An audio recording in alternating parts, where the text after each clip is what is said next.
Most employers are getting ready to welcome workers back to the office, but not everyone wants to return, and it might be tough to convince your boss to let you work from home forever. That's something to think about. Joining us with some advice, former EY Chairman and CEO Mark Weinberger. I think, Mark, just right from the start, you have the belief that personal interactions face-to-face are key to a lot of success in the business world. So I think we'll start with that assumption that you think eventually we need to strive to get back to the way it was in terms of personal interactions. Have I got that right? As usual, Joe, you got that right. I really believe, and when you think of a business culture, its purpose, it's driven by human interactions, and human interactions lead to employee belonging and engagement and ultimate productivity. When we were at EY, I saw this.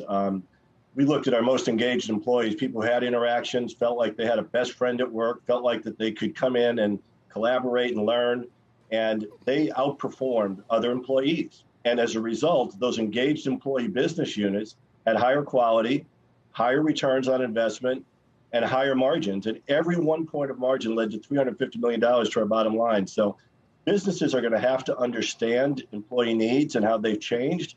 But at the end of the day, success is up to the employee, and they are going to have to figure out how to be engaged in the office for at least part of their work life.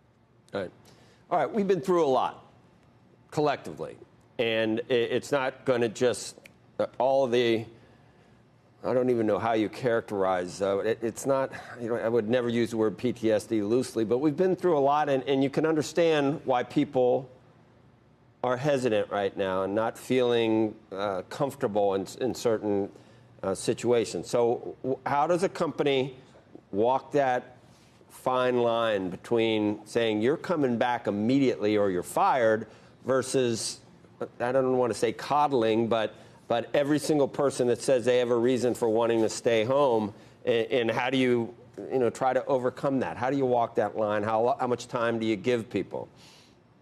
It's a really good question, Joe. And I don't think that workers, first of all, it's very different depending upon what industry you're in and where you're located and your demographics of your employee, how digitally savvy they are, and all those things. But this is a major business change, like technology. When we put robots in to take up some of the tasks that employees did, you just didn't do everything the same exact way and put technology in the middle of it. You had to change your processes. Here, companies are going to have to be very deliberate, changing how you manage and how you communicate, changing how you encourage engagement, changing how and where your employees meet up, maybe not at the home office, maybe in hub and spoke offices.